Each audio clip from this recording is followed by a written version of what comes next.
السلام علیکم، میرا نام حفیظ حیدر ہے اور میں کلینکل سائیکالوجسٹ ہوں۔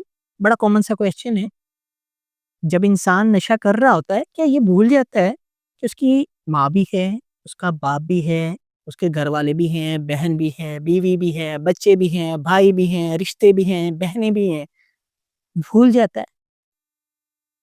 کئی کیسز کے اندر دیکھا گیا کہ واقعی وہ بھول جاتا ہے، وہ فرسٹ پریورٹی جو ہے نشے کو دیتا ہے، لیکن وہ بھولتا نہیں ہے۔ یہ یاد رکھیں، وہ بھولتا نہیں ہے، وہ مجبور ہوتا ہے۔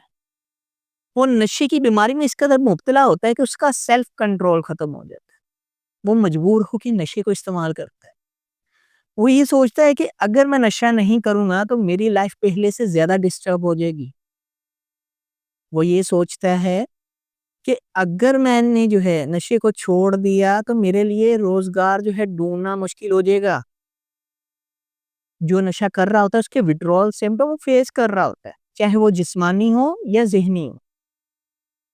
پھر ایک سٹیج ایسی آتی ہے کہ وہ ذہنی طور پہ اس قدر ڈسٹرب ہو جاتا ہے کہ رشتوں کی ویلیو ختم ہو جاتی ہے، اس کی سوچیں فیملی کے خلاف ہو جاتی ہیں۔ کیوں؟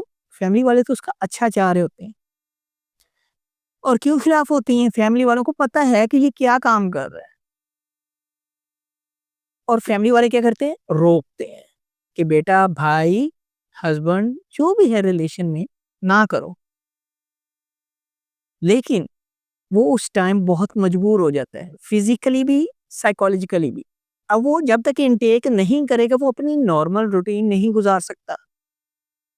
جیسے وہ انٹیک کرتا ہے وہ نارمل ہو جاتا ہے، جیسے ہی اس کو چھوڑے ہوئے کچھ ٹائم گزرتا ہے باڈی نیڈ کرتی ہے، باڈی کو ضرورت ہوتی ہے، اور جب وہ اس کو ضرورت پوری نہیں ہوتی وہ مچھلی کی طرح تڑپتا ہے، وہ ارد گرد ڈھونڈ رہا ہوتا ہے، ماں کے ساتھ بھی لڑائی، بہن کے ساتھ بھی، بیوی بچوں کے ساتھ بھی۔ کیوں؟ وہ مجبور ہے، وہ اپنی باڈی کو ہائی جیک کروا چکا ہے، وہ ہائی جیک ہو گیا ہے، جسمانی طور پہ بھی ذہنی طور پہ بھی۔ اس کے سامنے صرف اور صرف نشہ ہے، اور یہ نشہ جو ہے واقعی انسان کو جو ہے رشتوں کی ویلیو جو ہے بھلا دیتا ہے، لیکن نشہ نہیں بھلاتا۔ یاد رکھیں، نشے کی وجہ سے پیدا ہونے والی ایسی ذہنی علامتیں جو انسان کے ذہن میں پیدا ہوتی ہیں اور انسان کو محسوس بھی نہیں ہوتا، اس کی وجہ سے رشتوں کی قدر ختم ہو جاتی ہے، چیزیں ڈسٹرب ہو جاتی ہیں، گھر میں لڑائی جھگڑے ہوتے ہیں، ماں باپ کو، بیوی بچوں کو ایک شک کی نگاہ سے دیکھا جاتا ہے۔ اور ایسے لوگ اگر آپ ان کو تنہا چھوڑ دیں گے تو یہ لوگ سروائیو نہیں کر پاتے، بہت مشکل ہوتا ہے۔ اس سے ایک گھر نہیں بلکہ کئی گھر خراب ہوتے ہیں، بیوی کی سائڈ سے بھی اگر شادی شدہ ہے، ماں باپ کی طرف سے بھی۔ بچوں کا کیا قصور ہے؟ بچوں کا کیا قصور ہے؟ بیوی کا کیا قصور ہے؟ ماں کا کیا قصور ہے؟ باپ کا کیا قصور ہے؟ بہن کا کیا قصور ہے؟ اس کے رشتوں کا کیا قصور ہے؟ جو اس کے ساتھ رہ رہے ہیں ان کا کوئی قصور نہیں ہے۔ ان کا قصور صرف یہ ہے کہ فیملی والوں نے وقت رہتے ہوئے اس کا علاج نہیں کروایا، اس کا ٹریٹمنٹ نہیں کروایا، وہ صرف اس کو تسلیاں دیتے رہے، جھوٹے دعوے دیتے رہے، اور صرف دیکھتے رہے تماشا بن کے۔